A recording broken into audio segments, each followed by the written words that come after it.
Bueno,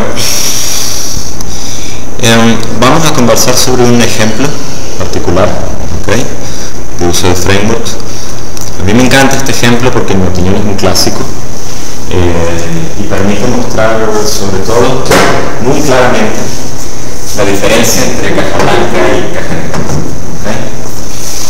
Yo lo tengo implementado bastante, he soñado desde hace mucho tiempo con llevarlo mucho más al extremo, o sea, a terminar una implementación concreta, pero bueno, por razones de tiempo es la clase de cosas que nunca son prioritarias y no lo he terminado, pero con lo que tenemos es suficiente para dar clases, ¿ok? Cuando digo terminarlo me refiero a hacer un producto concreto, usando el framework y terminar el framework, ¿ok? Ya van a ver a qué me refiero, básicamente. Bueno, y se puede utilizar mucho también para ilustrar y para mostrar cuándo hacer o cuándo usar un framework y cuándo no, o sea, cuándo implementar un framework propio y cuándo quizás no hacerlo. Bien, yo creo que no lo hemos mencionado, usualmente yo lo menciono antes de llegar a este punto, ¿okay? Uso el ejemplo, creo que no lo hemos mencionado, ahorita hablamos de eso. Bueno, fíjense, la idea detrás de todo esto es muy simple: implementemos un solitario. Implementemos un juego de solitario. Entonces, si queremos implementar un juego de solitario, tenemos que entender algunos aspectos de lo que es ese juego, ¿ok?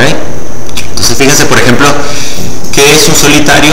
Bueno, un solitario es un juego en el que hay cartas, si lo quieren ver, y esas cartas pueden verlo como unidades básicas, o sea, ciertas unidades básicas que se mueven de un lado a otro del tablero de juego, y se pueden mover de forma separada o en grupos, y a esos grupos los llamamos pilas de cartas. O sea, es tener un conjunto de cartas, una encima de otra, y ese conjunto de cartas pueden estar sobre la mesa o uno puede moverlas de un lado a otro del tablero, ¿ok? Y bueno, esas pilas o esos grupos de cartas generalmente están sobre una base o un movimiento, como les acabo de mencionar. Y generalmente cuando están sobre una base aplican reglas sobre qué cartas puedo quitar o puedo añadir de una pila, ¿okay? Y otro componente importante quizás que tenemos que tomar en cuenta son las bases. Bien, y las bases pues es básicamente un lugar donde yo puedo poner cartas. Creo que todo el mundo ha jugado solitario aquí, ¿vale? Alguna vez en sus vidas. ¿Han jugado, por cierto, con cartas de verdad?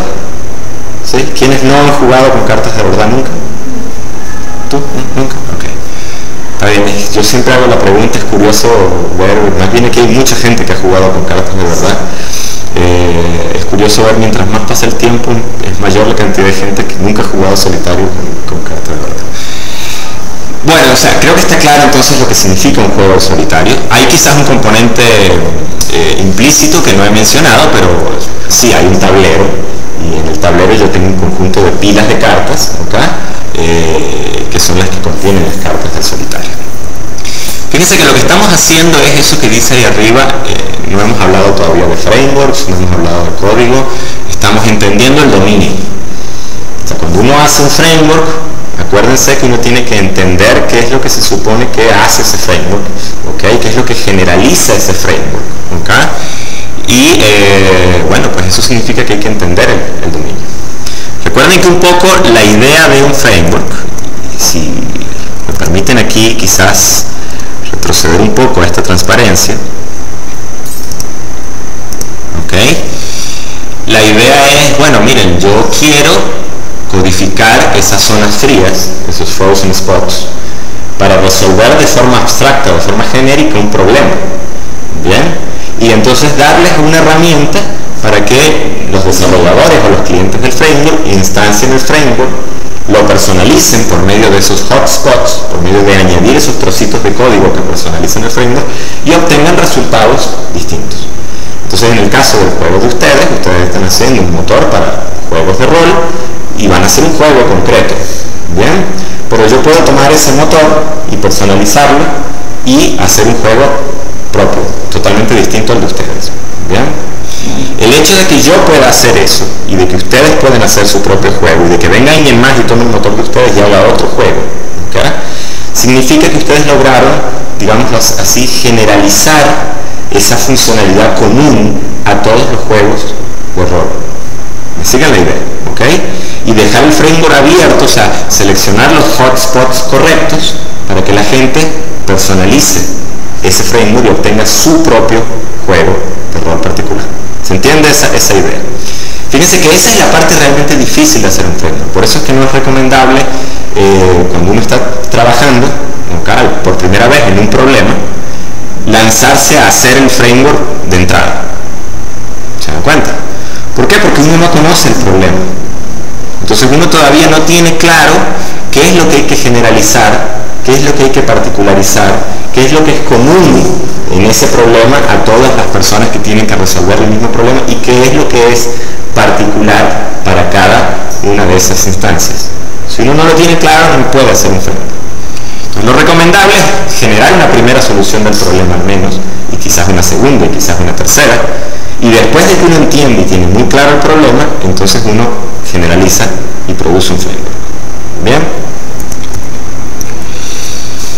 Entonces, bueno, o sea, lo que estamos es tratando de entender el dominio, o sea, estamos tratando de entender qué es un solitario y qué van a tener en común el conjunto de solitarios que podemos hacer. ¿Ok? Y el objetivo del juego, el objetivo de un solitario es, bueno, acomodar las cartas de cierta forma, o sea, lograr que las cartas tengan cierta posición en la mesa, ¿bien? O eliminar todas las cartas de la mesa. Esos son quizás los dos objetivos generales que se me ocurren que la mayoría de los solitarios en general comparten y tienen, ¿no? Ojo, alguien puede sacar uno y decir, no, pero es que este no tiene este objetivo, ninguno de esos dos objetivos particulares, y es perfectamente válido. Pero en general, con esto abarcamos la mayor cantidad de solitarios posibles. Si después viene alguien y saca algún objetivo adicional, bueno, habrá que abrir espacio en nuestro framework para ese objetivo adicional. ¿Okay? Y pues por supuesto esto hay que lograrlo siguiendo una serie de reglas predefinidas que me dicen qué cartas se pueden mover básicamente de una pila a otra. ¿Okay? Generalmente tengo un conjunto de pilas y yo tengo que eliminar todas las cartas o tengo que lograr cierta estructura particular, y eso se hace, yo me voy forzado a seguir ciertas reglas, porque si no estoy haciendo trampa, ¿vale? Es un poco la diferencia cuando juego un solitario en computadora y cuando juego un solitario con cartas. Cuando juego con cartas, si quiero, puedo hacer trampa. La computadora no me deja hacer trampa. ¿Bien? Entonces, fíjense que utilizando el mismo principio, pilas de cartas, y las pilas tienen ciertas reglas que me permiten determinar qué cartas puedo sacar de la pila y qué cartas no puedo sacar de la pila, o qué cartas acepto una pila o qué cartas no acepto una pila. Entonces, siguiendo esas reglas básicas, yo puedo construir un conjunto infinito de solitarios, ¿no? Entonces yo puedo decir, por ejemplo, bueno, miren, hay una base, esa que está ahí en verde, ese rectangulito verde, y la regla para esa base es solo acepta una A, o sea, un as de cualquier color, no importa, esa es la regla para la base como tal. O sea, cuando la base está vacía, solo acepta un as de cualquier color. Esa es la regla. Entonces, si yo, por ejemplo, tengo estas dos pilas y yo trato de mover una J, el computador, o sea, el solitario no me debería permitir mover esa J. Pero si yo trato de mover un as, el computador debería permitirme mover ese as. ¿Estamos de acuerdo con eso? Yo puedo, por ejemplo, tener ahora el caso en el que la pila no está vacía, sino que la pila ya tiene cartas, ¿okay? Y entonces yo puedo decir que esa pila, por ejemplo, solo acepta cartas con valor descendiente y con color alterno. Entonces, fíjense que allí ninguna de las cartas que hay en la pila rompe la regla. K, Q, J, y el color es negro, rojo, negro, o sea, son alternas y son descendientes. Por lo tanto, por ejemplo, yo no puedo poner el as, porque ¿qué viola? Viola el valor descendiente, la parte del valor descendiente de la regla. Y no puedo poner el 10 de pica, porque viola el valor de la alternabilidad del color. Cumple con el número, pero viola la alternabilidad del color. Y sí podría poner el 10 de diamante, porque cumple tanto con la alternabilidad del color como con el número descendente. ¿Ok? Entonces, de nuevo, lo que estamos estamos entendiendo la lógica que hay detrás de un solitario. ¿Okay? Fíjense que hasta ahora lo que tenemos, si resumimos un poco, tenemos el tablero, tenemos la carta, tenemos bases y tenemos pilas. Y además tenemos un conjunto de reglas que me permiten a mí definir qué cartas acepta o no acepta una pila. ¿Okay? Y bueno, hay otro aspecto más que tomar en cuenta, que es, dada una pila, yo puedo ahora robar el conjunto de cartas de una pila. Y también hay unas reglas que me definen qué puedo robar y qué no puedo robar de esa pila. Entonces, por ejemplo, esa pila particular dice, es una pila de la que solo se puede sacar la carta del tope o grupos de cartas que lleguen alternando su color, ahí debería decir, si lleguen está mal, ¿ok? Que alternen su color con valor descendiente al tope. O sea, ¿qué significa eso? Vamos a ver. En cualquier caso, siempre puedo sacar la carta del tope. O sea que si yo quiero sacar el 9, puedo perfectamente sacarla. Una sola carta, la carta del tope. Pero por ejemplo, si yo no quiero sacar una carta, sino que quiero sacar un grupo de cartas, hay solitarios que permiten eso, ¿ok? Yo por ejemplo podría sacar la J.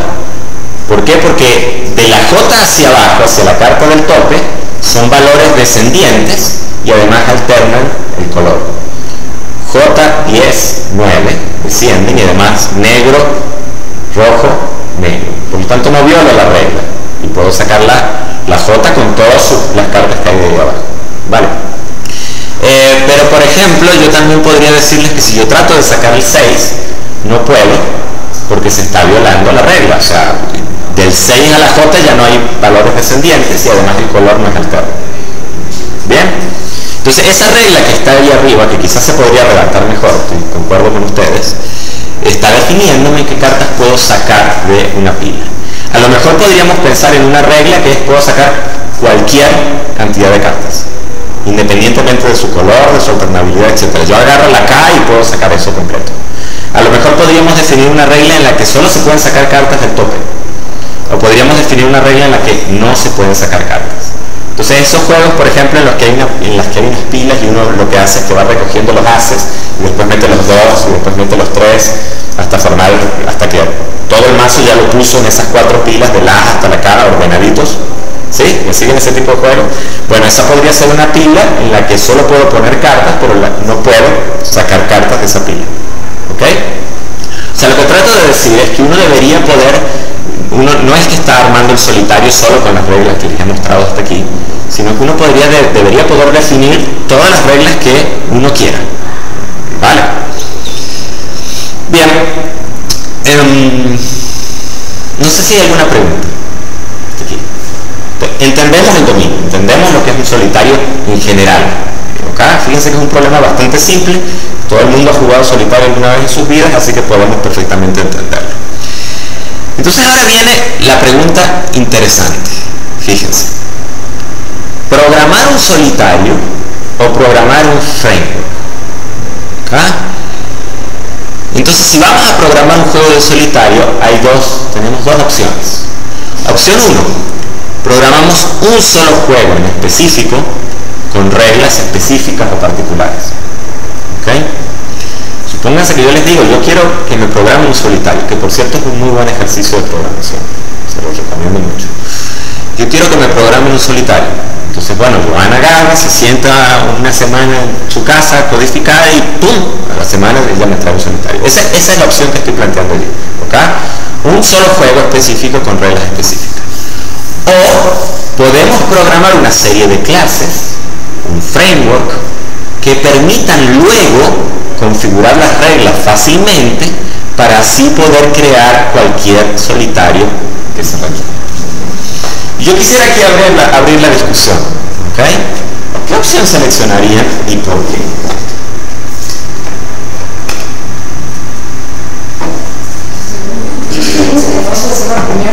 Ya, ahorita, ok, Mauri, María Paola seleccionaría la segunda, ok. Programar una serie de clases, un framework que permitan luego configurar las reglas y ella lo ha llamado motor, muy acertadamente. Mauro. Que sería quizás un poco más sencillo o más fácil de pensar sobre el primero. Lógica, seguro te va a dar un campo de trabajo mucho más amplio, vas a poder ver muchos juegos una vez implementado. Ajá. ¿Qué más? ¿Algún comentario? Para la segunda necesitarías más tiempo. Fíjense que, ojo, aquí no hay respuestas correctas o incorrectas, no está mental. Estamos discutiendo, estamos debatiendo y yo podría contraargumentar esa lógica, por ejemplo. Pero ya vas a ver por dónde vienen los tiros.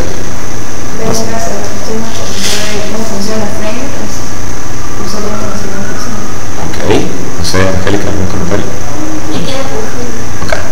Fíjese que la respuesta a esto está muy condicionada a algo. O sea, la respuesta es depende.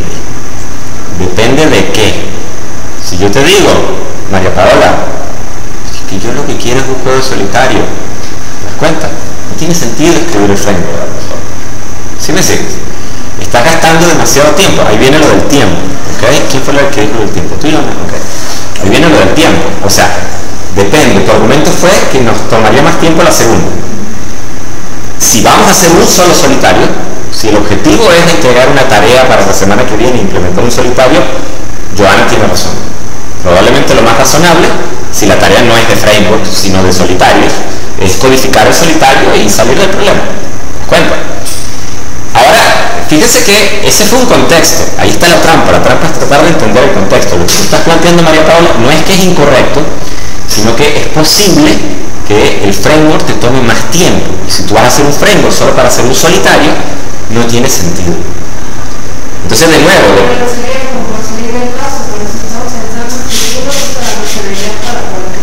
Claro, María Paula, pero de nuevo te digo, depende del contexto.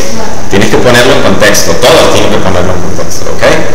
Si yo les digo, miren, tenemos un cliente y el cliente quiere generar un suite completo de solitarios para venderlo. Y él tiene un repositorio, se tiene documentado cerca de 450 juegos de solitarios distintos. Y él quiere hacer un software donde el usuario pueda seleccionar en el menú alguno de los 450 solitarios distintos y que el jugador pueda jugar el solitario que seleccione. ¿Se dan cuenta? Ahora piensen la respuesta a esas preguntas en ese contexto. Ahí no hay de otra. Si nos ponemos a codificar, ¿te das cuenta, María Paula? Si nos ponemos a codificar en ese contexto, solitario a solitario, literalmente no vamos a terminar nunca.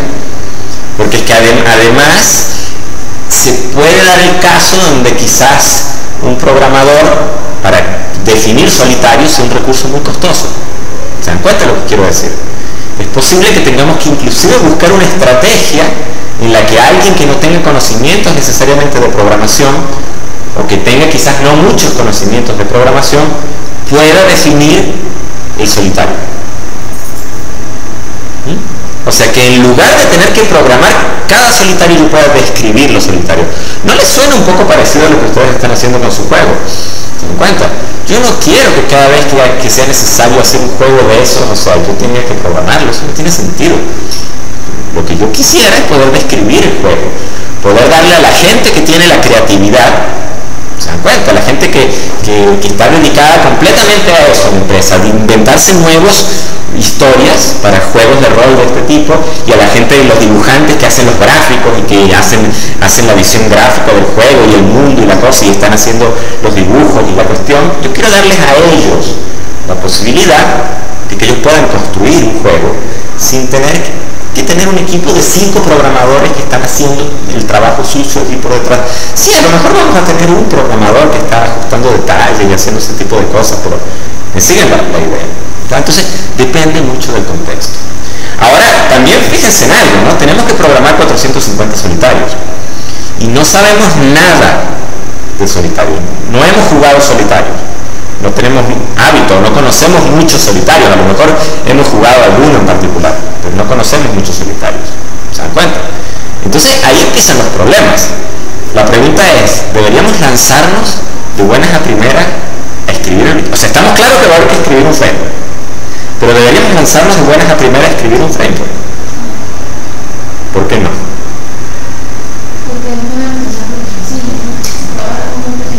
Exactamente, porque no sabemos, no conocemos el problema, ¿se dan cuenta? Y para conocer, a veces una de las mejores formas de conocer es explorar. Y esa es una de las grandes diferencias, por cierto, con las estrategias ágiles. ¿Ah?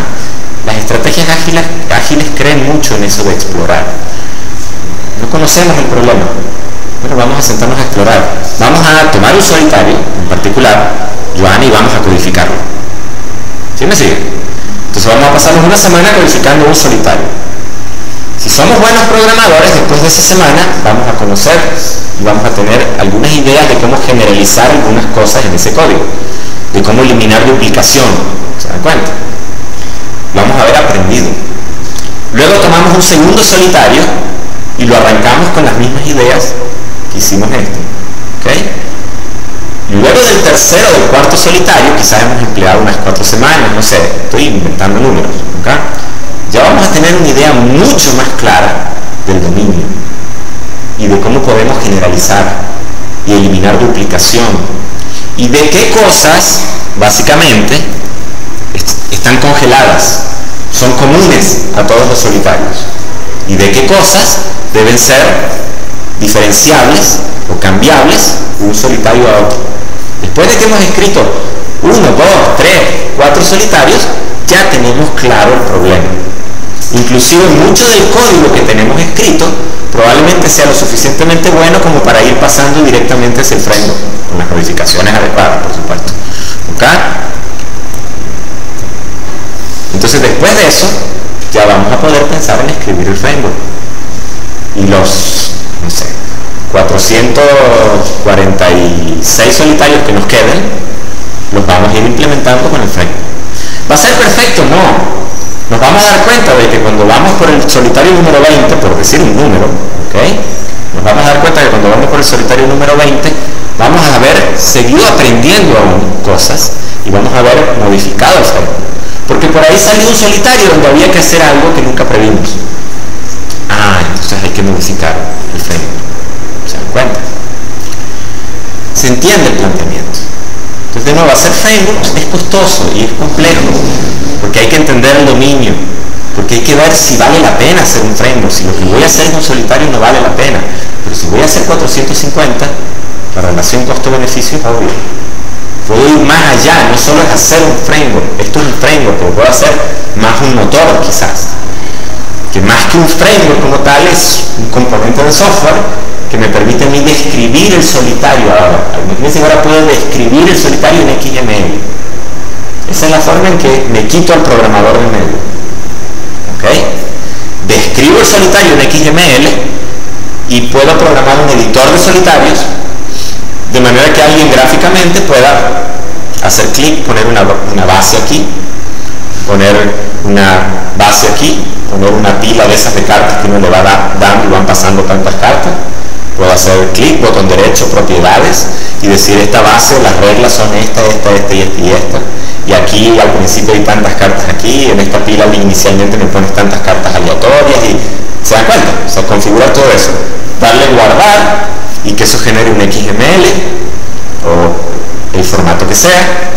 Y ese formato se lo doy a nuestro motor y nuestro motor, nuestro solitario. ¿Se dan cuenta? Entonces me estoy quitando el programador del medio de esa forma. Preguntas hasta aquí. Bien. Esto que estamos viendo ahora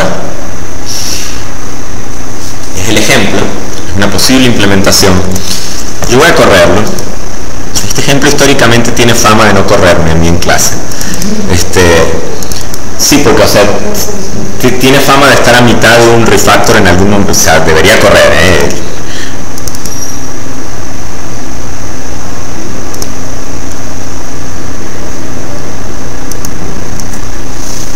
Nunca empiecen un refactor y no lo terminen.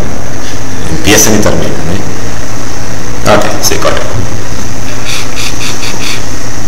Bueno, como pueden ver, hay una pila de cartas.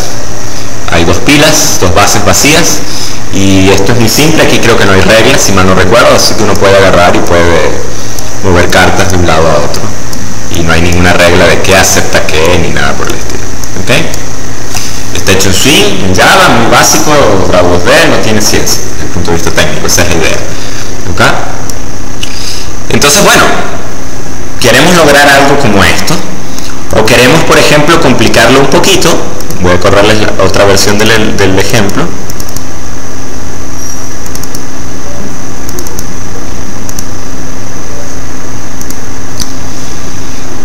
Y en este creo que sí hay reglas. A ver, sí.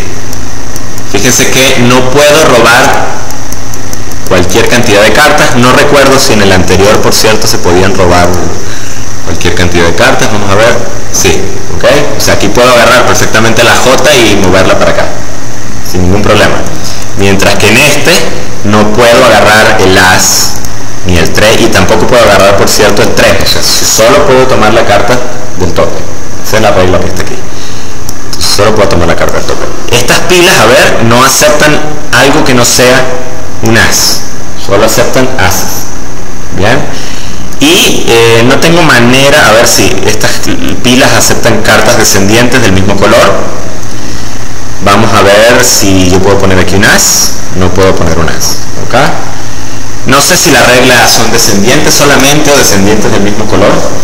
Fíjense que lamentablemente creo que la forma en que esto está organizado hace difícil llegar a una combinación. A ver, 3, no puedo, y a ver, sí, este es descendiente, pero es de distinto color, así que no lo acepto. Estoy aceptando solo cartas descendientes y del mismo color. ¿Vale? Entonces noten que aquí ya hay algunas reglas concretas implementadas. ¿Bien? Y vamos a mostrar un poco la arquitectura, la forma en que esto está construido. Es bastante similar al de las caritas, si se ponen a pensar. No hay mucha diferencia en algunas cosas. Básicamente hay un panel que representa el juego, o sea, el dibujo. ¿Okay?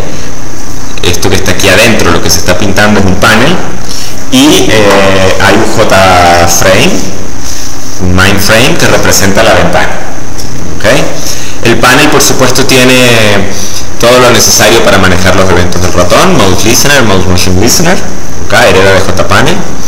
Hay una clase que se llama Card Loader, cuya única responsabilidad es cargar el mazo de cartas.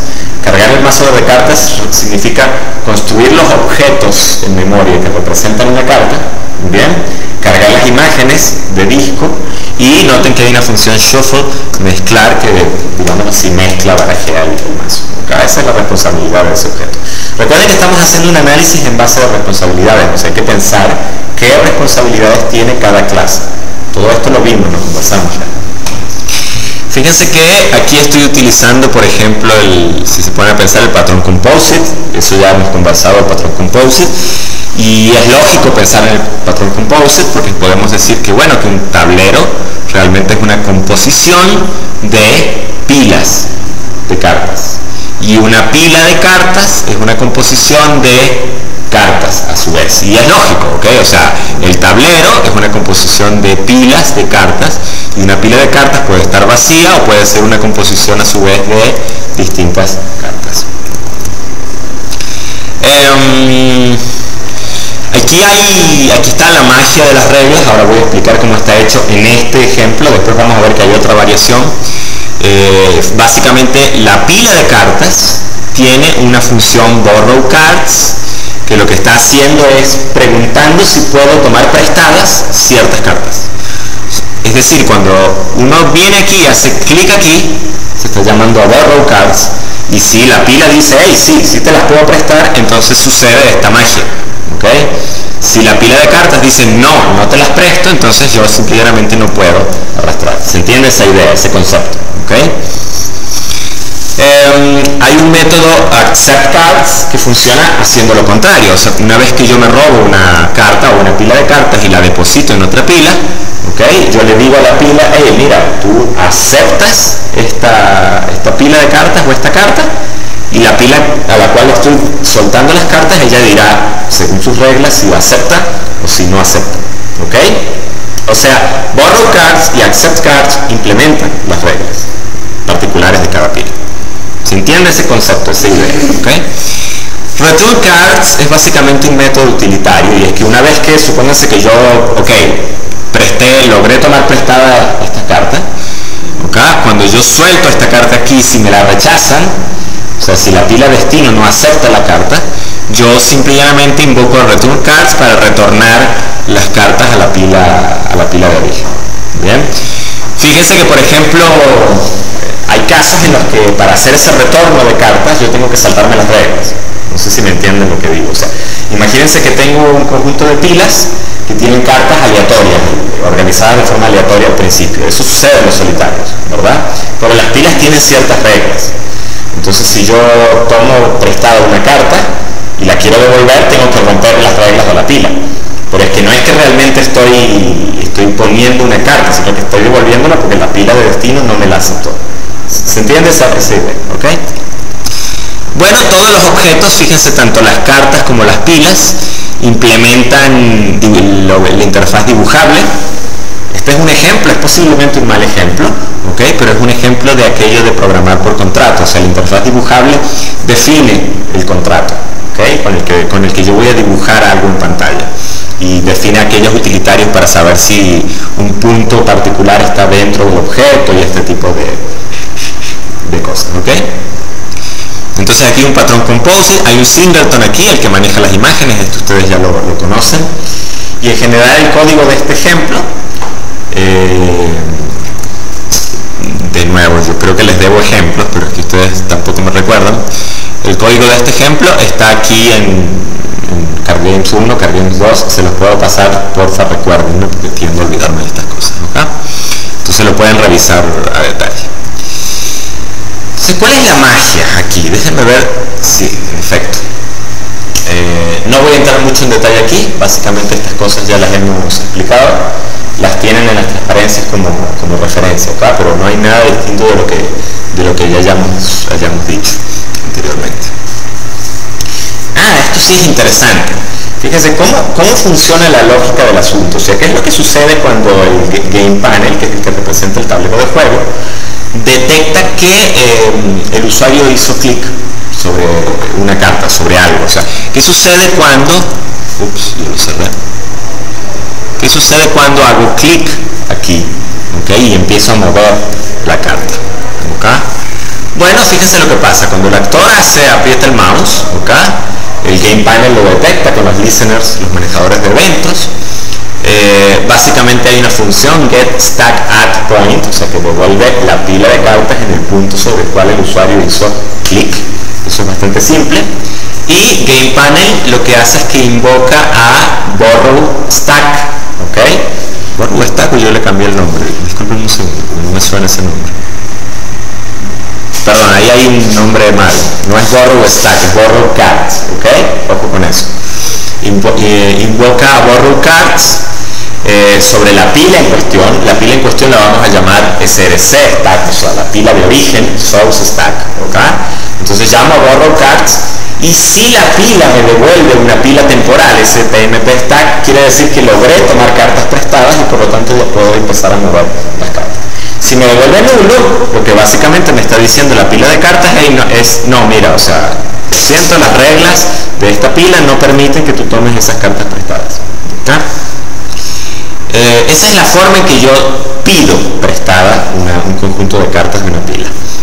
Bien. Ahora, imagínense que estoy moviendo la pila de cartas esa temporada, o sea que logré efectivamente tomar prestado una carta y que suelto la pila de cartas en algún lugar del tablero. Bien. Entonces lo primero que tengo que hacer es preguntar cuál es la pila sobre la cual el usuario soltó las cartas. Bien. Y ahí pueden suceder dos casos. Puede suceder que esa pila sea nula, o sea que si yo tomé las cartas, las tomé prestadas y solté las cartas aquí, no estoy soltando sobre ninguna pila, es nula.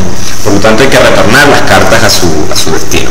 Entonces aquí, libero el mouse, obtengo la pila de cartas destino. Si la pila de cartas es distinto de nulo, hago esto, pero si es nulo, retorno las cartas a la pila de origen. Esto es básicamente un if. Me olvidé por un momento que ustedes no han visto diagramas de secuencia. Esto es un diagrama que lo que me sirve es para mostrar interacción entre un conjunto de objetos. ¿Vale? Entonces, aquí arriba están los distintos objetos, bien, y estas son las flechas, son las interacciones entre los distintos objetos. Vale, si la pila de cartas de destino en efecto es distinto de nulo, y en efecto es distinto de la pila de origen, aquí esto está mal, ¿no? Ojo. Entonces lo que el tipo hace es que le pregunta a la pila de destino, hey, mira, ¿aceptas tú estas cartas? ¿Se dan cuenta? ¿Aceptas esto, sí o no? ¿Okay? Y el método acceptCards verá qué es lo que hace. Si acepta las cartas, pues incorpora la pila de ese temporal a la pila de destino. Si no acepta las cartas, invocará returnCards para que las cartas se devuelvan a la pila original. ¿Vale? ¿Se entiende la lógica detrás del asunto? Eso es realmente lo que me interesa. Si alguien tiene alguna duda, plantéela, porque es importante que esto esté claro. Ajá. El target. ¿Es como el qué, disculpa? Sí, fíjate en algo. Game Panel maneja los eventos del ratón. Eso es swing, eso lo sabemos hacer, ¿ok? O cualquier otro control que estén utilizando, o si están usando Qt, se hará a la manera de Qt, si están usando no importa, ¿ok? El truco aquí, fíjate que hay una función getStackAtPoint, que por supuesto que uno la escribe, ¿bien? Y que esa función lo que hará será recorrer, déjenme regresar un poquito aquí, recorrer todas las pilas de cartas que hay en el tablero y le preguntará a cada pila de cartas, hey, tú con este punto del tablero, o sea, las coordenadas, ¿está dentro de ti? ¿Sí o no? ¿Te das cuenta? Cuando consigo una pila de cartas que le dice sí, está dentro de mí, retorna el puntero, la referencia, si lo quieres ver, a esa pila. ¿Okay?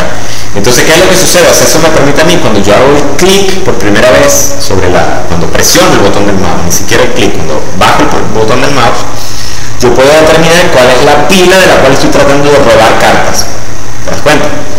Y puedo, dada la referencia a la pila, preguntarle, hey, mira, ¿el usuario puede robar estas cartas? ¿Sí o no? Esa es la pila SDC, yo le llamo SDC, source, mi contracción para source, ¿ok? Cuando tú liberas el mouse, sucede un mecanismo similar para determinar ahí sobre qué pila fue que liberó el mouse, ¿ok? Y una vez que tengo esa pila, si es que hay alguna pila, esa es la que yo llamo el target, el destino, como para tratar de representar aquello de que yo robo cartas de una pila origen y suelto cartas sobre una pila destino. Y entonces ahí es donde se invoca accept para ver si la pila de destino acepta o no las cartas que le estoy botando. ¿Sí? ¿Ok? ¿Alguna otra pregunta al respecto? Bueno, ese es básicamente el funcionamiento general. Fíjense que si yo omito aquello de que, por ejemplo, de que yo puedo tener un pequeño mazo de cartas o una pila especial que le voy haciendo clic y voy tomando cartas de 3 en 3, que es algo común en muchos solitarios, o de 1 en 1, lo que sea, ¿ok?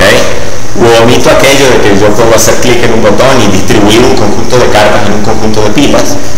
Eso, por ejemplo, Spider, si han jugado alguna vez Spider, ¿sí? Funciona de esa manera, ¿ok? Si yo omito eso, con esta infraestructura que tengo, puedo implementar ya bastantes características de un solitario, ¿sí? Lo único que tendría que tener son pilas de cartas que, por supuesto, soporten distintas reglas, ¿vale? Entonces yo debería poder agarrar y podría construir mi game panel, que es un código muy común a todos los solitarios, y simplemente meter en la lista de pilas de cartas todas las pilas de cartas que mi juego va a tener. Imagínense que las pilas de cartas, quizás no está representado ahí, pero las pilas de cartas tienen una coordenada XY, así que yo puedo colocar esta pila en este sitio, esta pila en este sitio y así sucesivamente, ¿ok? Y imagínense que yo puedo, en lugar de colocar directamente el objeto stack, yo puedo hacer ahora una clase que herede del objeto stack. Van viendo por dónde van los tiros, ¿ok? Y sobreescribo el método borrowCards con las reglas que a mí me interesan y a mí me convienen para esa pila particular. Entonces cada pila que yo coloque en mi tablero va a ser una clase hija de stack que va a sobreescribir las reglas particulares que me interesan. ¿Me siguen esa idea, ese hilo de argumentación? Entonces, en principio, de esa manera yo podría hacer cualquier regla que quiera, ¿okay? Y colocar todas las pilas de cartas que quiera. ¿Sí? ¿Okay? De nuevo, si alguien tiene alguna duda, grite, por favor. Entonces, bueno, a ver. Desde el punto de vista de Game Panel, acuérdense de las responsabilidades, toda la lógica de si es posible sacar una o más cartas de una pila, o si es posible poner una o más cartas en una pila, está implementada en la clase Stack. O sea, Game Panel no maneja esa lógica, o la maneja de forma genérica. Game Panel le pregunta a la pila, hey, ¿puedo sacar cartas? ¿Sí o no? Y la pila es la que responde. ¿Okay? Entonces, ¿cómo podríamos tener pilas con distintos comportamientos? Uno de los mecanismos, ya lo hemos mencionado, podemos hacer una clase que herede de pila con digámoslo así, las características particulares, las reglas particulares que queremos en esa pila. ¿Okay? E inclusive podríamos soñar, podríamos fantasear con hacer clases relativamente genéricas. Por ejemplo, podríamos hacer una clase que en Borrow Card solo permite sacar la carta del tope. O podríamos hacer una clase que en Borrow Cards solo permita sacar cartas en orden descendiente y con colores alternos. ¿Me sigue la idea? ¿Okay? Y esa clase particular la podríamos reutilizar a lo largo de los 450 solitarios que tenemos que implementar. ¿Mi argumento es razonable? ¿Alguien ve algún hueco allí? Creo que no. ¿Okay? Bueno, entonces aquí lo tenemos. O sea, fíjense, por ejemplo, podemos hacer aquí no lo está haciendo con el borrow, lo está haciendo con el accept. Podemos hacer una clase stack que se llama stack same color, que herede de stack, y esa clase o sobreescribimos accept card y allí le implementamos la regla de que solo acepta cartas del mismo color. Entonces allí escribimos el código menudo, verificamos si la pila que me están dando, me están tratando de depositar, tiene el mismo color que las cartas particulares que yo tengo ahora en la pila, entonces acéptala, si no, retorno. ¿Me siguen la lógica del asunto? ¿Okay? Podemos tener un accept cards que en este caso stack different colors, que acepta solo una carta que es distinta al color del tope. Podemos hacer un accept card, una pila que acepte cartas solo en orden descendiente, y ese sería stack descendant. Uno que solo acepte cartas en orden ascendiente, entonces ese sería stack ascendant, y así sucesivamente. Entonces, eventualmente, con el tiempo, deberíamos tener toda una biblioteca, si lo quieren ver, de componentes, de pilas de cartas, que aceptan distintos sabores de cartas. ¿Sí? Ok. ¿Qué tipo de framework es? ¿Caja negra o caja blanca? ¿Qué era un framework caja negra? ¿Y qué era un framework caja blanca? ¿Cómo? Hay cosas que se veían en uno y otro que no sabía nada de lo que había.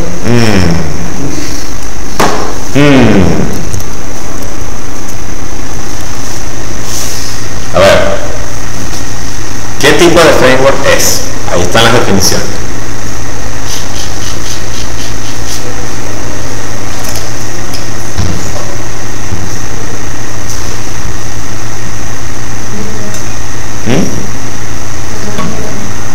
¿Por qué?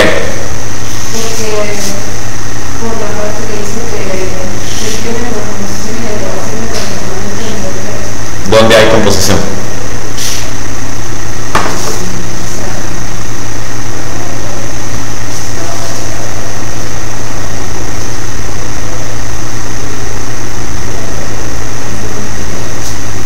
A ver, te voy a dar una mano.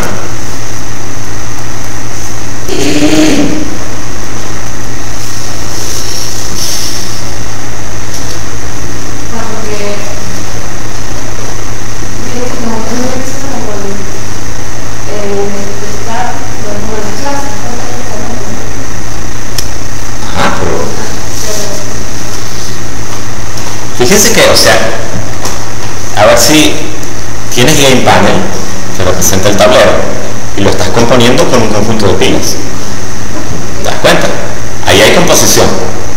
Yo básicamente lo que puedo hacer es crear una instancia de Game Panel y decirle add stack y le paso una pila, add stack y le paso una pila. Estoy componiendo.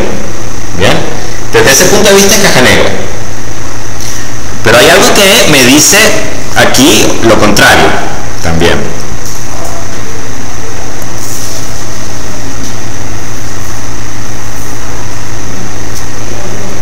Revisamos la definición de nuevo.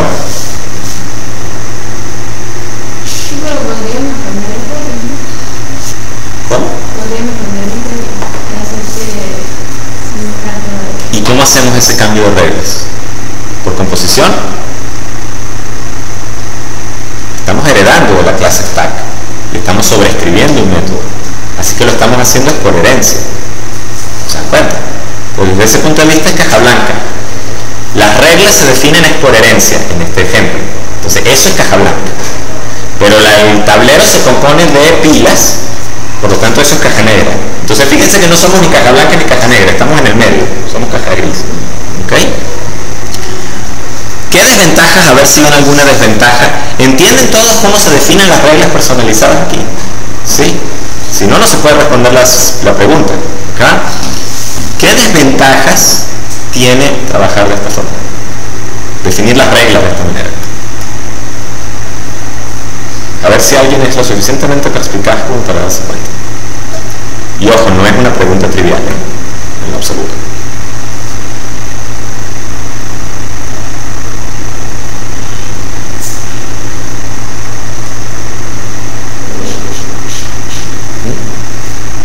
A ver, vamos a ver. Imagínense ahora que yo quiero una pila, o sea, hasta aquí vamos bien, sabemos qué es lo que hacen estas pilas que están aquí. Ahora imagínense que yo no quiero una pila no solo que acepte cartas del mismo color, sino que acepte cartas del mismo color y ascendentes. Entonces una forma de verlo es decir, bueno, yo ya tengo una pila que acepta cartas del mismo color, vamos a heredar de eso, de esa pila, ¿ok? Yo lo que hago es que vuelvo a sobreescribir el método acceptCards, y en el método acceptCards invoco al método super, o sea, al método de la clase padre. Si el método super acepta, ya eso es la mitad del trabajo hecho.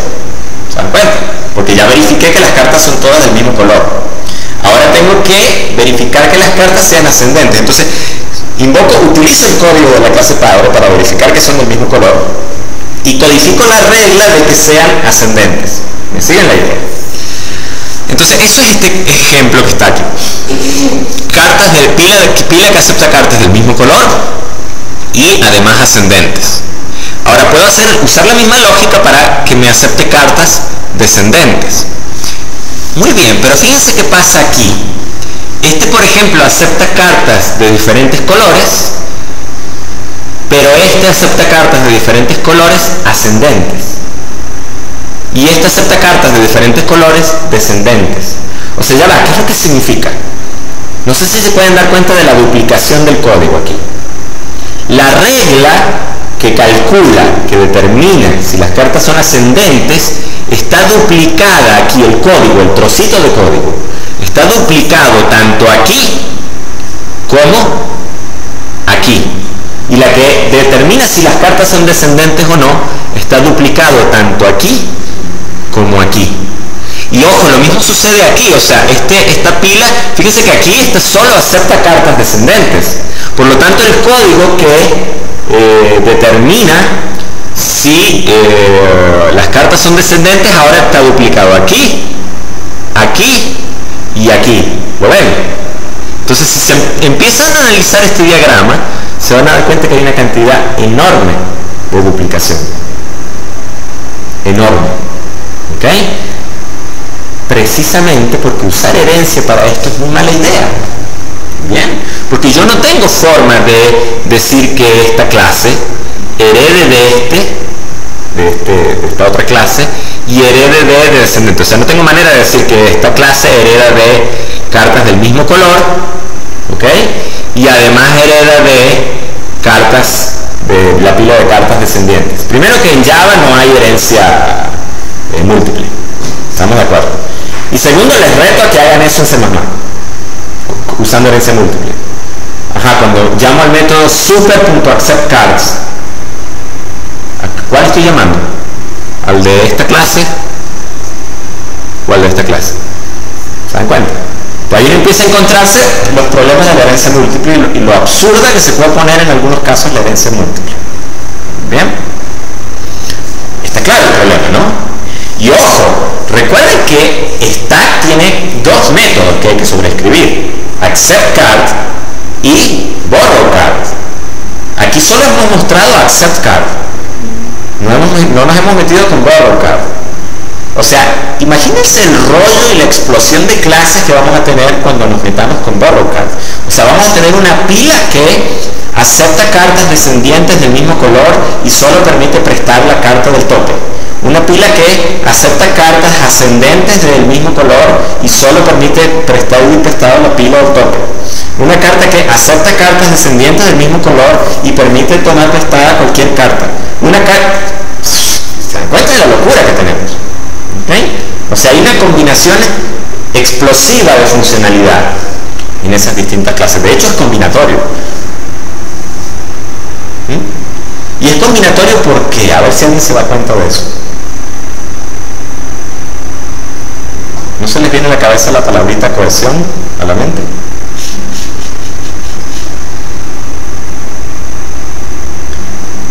Por ejemplo, stack, same, color, ascendant. ¿Qué me pueden decir de la cohesión de esa clase? ¿Será alta o será baja? ¿Qué significaba eso de la cohesión? Acuérdense de la fotocopiadora multifuncional. Baja cohesión. ¿Por qué? Porque está haciendo muchas cosas al mismo tiempo. La impresora. Alta cohesión. Está haciendo una sola cosa. No, eso es acoplamiento. ¿Qué me pueden decir de la cohesión? O sea, es baja. ¿Por qué es baja? Exacto. Está haciendo dos cosas distintas que no están en el fondo relacionadas entre sí. ¿Qué tiene que ver chequear que las cartas sean del mismo color con chequear que sean descendientes? Tienen algo en común esas dos funcionalidades, esas dos validaciones. Son dos cosas totalmente distintas. Y sin embargo las estoy metiendo en una misma caja. ¿Se dan cuenta? El problema que tenemos aquí explosivo es por eso, porque simple y llanamente estamos tratando de hacer muchas cosas en la misma caja, en la misma clase. Y por supuesto, cuando yo quiero combinar esas cosas que son independientes, yo puedo perfectamente combinarlas, el resultado es una explosión combinatoria. ¿Sí? Bueno, esta suele ser una de las desventajas de los frameworks caja blanca. Y suele ser uno de los problemas, esta explosión de clases. ¿Vale? Se entiende el problema, se entiende la razón de ser del problema. ¿Alguna solución?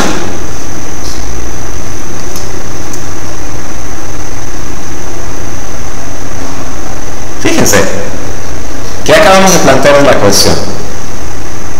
¿Qué era, Maureen? ¿Qué acabamos de decir de la cohesión? Que era baja, ¿sí? Bueno, si nos hemos dado cuenta de que el problema explosivo que tenemos es producto de una baja cohesión, ¿cómo atacamos el problema?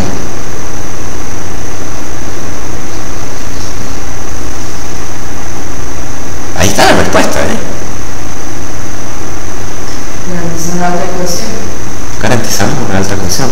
O sea, si el problema, el origen del problema es una baja cohesión, atacamos el problema y resolvemos el problema garantizando una alta cohesión. O sea, eso es lo que hay que resolver. ¿Sí? De nuevo, aquí no hay, o sea, hay conceptos teóricos muy importantes como cohesión, acoplamiento que hemos conversado acá, pero ojo, aquí el razonamiento juega un papel fundamental, ¿vale? Fíjense en algo, fíjense cómo podemos, para atacar el problema de la cohesión, tenemos que lograr que esas distintas verificaciones que yo puedo combinar en una pila sean diferentes entre sí, o sea, sean independientes entre sí, ¿ok? Entonces una forma de hacerlo, por ejemplo, es esta, y esta es una forma de hacerlo. Alguien en un curso que se dio el año pasado, este mismo curso, planteó otra muy ingeniosa, por cierto, que a mí no se me había ocurrido. Ahorita la exploramos.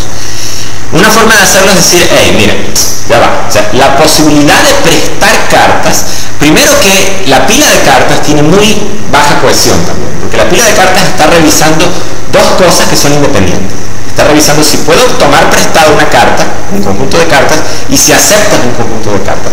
No tiene nada que ver una cosa con la otra. O sea, en la pila de cartas también hay un problema de cohesión. Entonces lo que vamos a hacer es separar el concepto de prestar cartas del concepto de atravesar cartas, o sea, de aceptar cartas. ¿Sí? Y lo otro es que las reglas también deberían ser independientes, o sea, no tiene nada que ver aquello de la regla del mismo color con la regla de cartas descendientes. Deberían ser dos cosas completamente pequeñas. Entonces vamos a empezar a partir esto en 1000 pedazos. ¿Sí? Entonces vamos a definir una interfaz, un contrato. El contrato borrow cards, en este caso. El contrato borrow cards me define un pequeño componente que solo tiene una función. Fíjense que la interfaz solo tiene un método, ¿okay? Que recibe algunos parámetros, no vienen al caso. Por supuesto que tiene que recibir las coordenadas de las cartas que quiero prestar, o sea, la información necesaria para hacer el trabajo, ¿ok? No viene al caso. Entonces voy a hacer esa pequeña interfaz. Y lo que voy a hacer son pequeños componentes que implementen esa interfaz. Entonces fíjense que, por ejemplo, tengo la interfaz borrow cards y ahora tengo only top of stack borrow rule. ¿Okay? Y la interfaz, perdón, se llama borrow rule. O sea, ese borrow rule ahora representa es una regla. Antes teníamos en la pila múltiples reglas mezcladas. Ahora esta va a representar una regla lo más atómica posible. ¿Me siguen la idea? ¿Okay? Entonces, only top of stack borrow rule representa la regla en la que solo puedo pedir prestada la carta que está al tope de la pila. Solo eso y nada más. No representa otro concepto. Same color borrow rule representa la regla en la que solo puedo pedir prestadas cartas del mismo color, etcétera, todas las que ustedes quieran. Pero la condición es esa, que sean reglitas chiquiticas, atómicas. Y eso es bueno, ¿eh? Ojo, yo he escuchado argumentos de programadores en contra de este tipo de visiones en las que dicen, pero es que voy a terminar con muchas interfaces y voy a terminar con muchas clasecitas pequeñas de 5 líneas de código. ¿Cuál es el problema?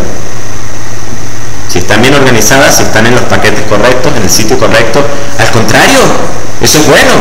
Si tienen buenos nombres, nombres que las identifiquen claramente. Claro, por supuesto, yo puedo probar solo ese trocito de funcionalidad.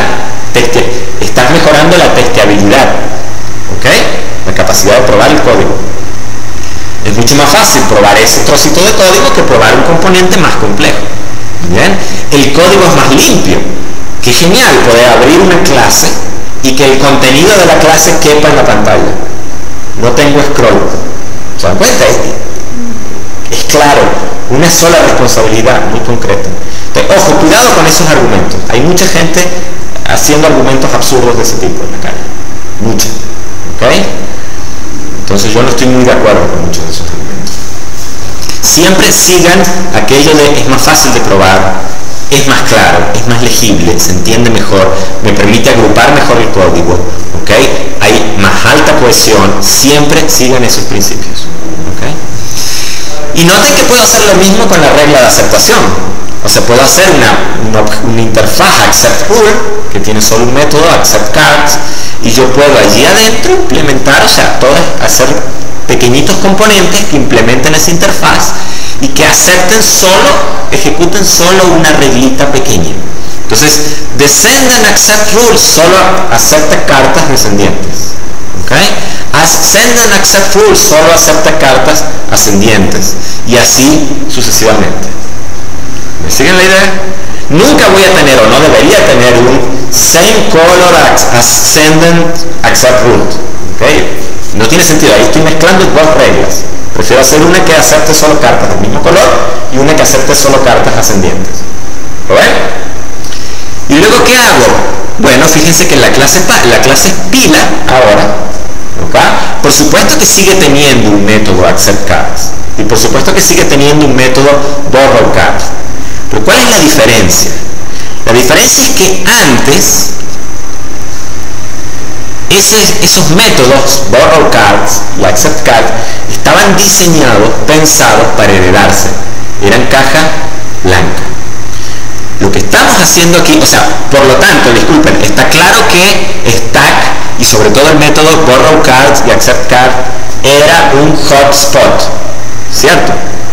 Un punto caliente, si lo quieren ver. ¿Por qué? Porque estaba diseñado para heredarse.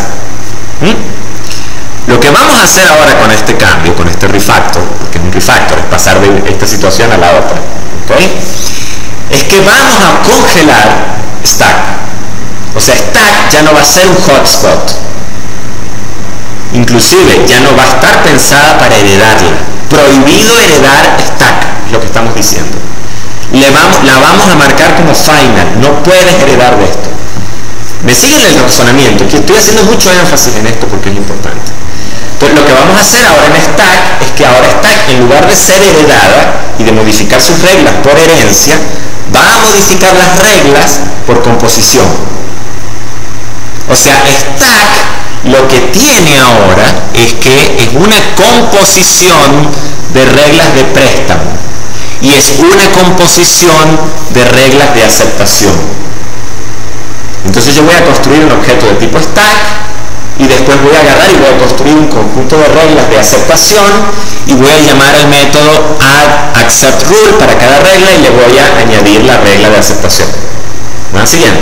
O sea, stack ahora va a tener en acceptCards, lo que va a hacer es recorrer la lista de reglas de aceptación y a cada regla individual le va a preguntar, hey, ¿tú aceptas? ¿Me sigue? Segunda regla, ¿tú aceptas? Tercera regla, ¿tú aceptas? Si todas las reglas dicen que sí, lo vuelve. Por lo tanto, la pila acepta el conjunto de cartas. Basta con que alguna regla diga que no para que tengamos que rechazar completamente el conjunto de cartas. ¿Me siguen el razonamiento? ¿Ok? Entonces, ¿qué es lo que sucede? Imagínense ahora una carta, una pila de cartas que acepta mismo color descendientes. ¿Sí? Entonces, ¿qué hago? Yo construyo la pila de cartas, construyo un new mismo color, ¿ok? Y le digo a la pila de cartas, añade esta regla. Construyo una regla descendiente y le digo a la pila de cartas, añade esta regla. ¿Lo ven? Entonces, cuando yo arrastro una carta, un conjunto de cartas sobre la pila de cartas, accept cards en la pila de cartas, simplemente le pregunta a la primera regla, que era descendiente, ¿tú aceptas? Si esa dice que sí, paso a la siguiente regla. Mismo color. ¿Tú aceptas? Si esa dice que sí, acepto. Todos dijeron que sí, ¿lo ven? Si alguna de las dos dijo que no, chao. Ahí retorno porque se está violando al menos una de las reglas, por lo tanto no puedo aceptar la carta. ¿Lo ven? ¿Entienden por qué stack lo congelamos? Porque ya no tengo que heredarlo. ¿Entienden por qué pasó de ser caja blanca a ser caja negra? Porque ya no estoy extendiendo el comportamiento, las reglas, por herencia. Ahora las estoy extendiendo por composición. ¿Sí? ¿Alguien tiene alguna pregunta? Fíjense que ahora, como yo puedo combinar las reglas fácilmente, porque simplemente estoy componiendo la pila con todas las reglas que yo quiera, y lógico, es mi responsabilidad no meter reglas contradictorias, Si yo le meto una pila que acepte cartas descendientes y que acepte cartas ascendentes, esa pila jamás va a aceptar una carta. Estamos claros con eso, es mi responsabilidad. Pero básicamente yo puedo combinar todas las reglas que quiera. Entonces me basta con escribir ese conjunto chiquitico de reglas, 10, 15 reglas, para poder ganar la posibilidad de combinar todas esas reglas como yo quiera. Y me estoy ahorrando esta explosión combinatoria. O sea, en lugar de terminar con, no sé, 250 clases, donde tengo una pila para cada regla que se me pueda ocurrir y que pueda conseguir, voy a terminar con las dos clases, de las tres clases, las tres interfaces base, y una sola clase para cada regla puntual que puedo imaginar. Y las reglas adicionales, que son combinaciones de esas reglas, simplemente las hago componiendo ese conjunto de reglas. ¿Vale? Este ejemplo es genial por esto, precisamente, porque es explícita, es muy fácil ver la transición de caja blanca a caja negra y ver qué es un hotspot y qué es un frozen spot y cómo haciendo ese refactor, pasando de caja blanca a caja negra, algo que antes era un hotspot ahora pasa a ser un frozen spot. Y el hotspot ahora resulta que es esto, la interfaz borrow y la capacidad de componer sobre la clase pila las distintas reglas. ¿Okay? Noten, por cierto, que esto también desacopló completamente, hizo completamente independiente las reglas de aceptación de las reglas de préstamo. Porque yo a la lista de reglas de aceptación le puedo poner todas las reglas que quiera, independientemente de qué reglas yo defina como reglas de préstamo. No hay problema. ¿Okay? Bien, de nuevo yo no voy a hacer mucho énfasis, mucho de lo que hemos dicho está escrito allí. A ver si hay algo particular, ¿no? Esto también ya lo mencionamos. Ojo, la importancia de programar usando interfaces, de usar con contratos. ¿Bien? Fíjense, esta interfaz que está aquí es básicamente un contrato. Cuando uno hace frameworks caja negra, uno tiende a usar mucho interfaces, porque las interfaces son los que definen los contratos, los que definen esos hotspots. ¿Okay? Es la forma en que el framework te dice, o sea, Joana, si tú quieres customizar esta funcionalidad, implementa esta interfaz, este contrato. Yo voy a usar eso. Tú implementas lo que sea que quieras poner ahí debajo. ¿Okay? Entonces las interfaces son muy importantes por eso. ¿Preguntas hasta aquí? ¿Alguna? Bueno, esto está implementado. Generalmente no muestro código acá en esta clase.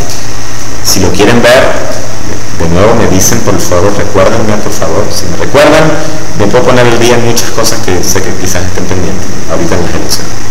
Y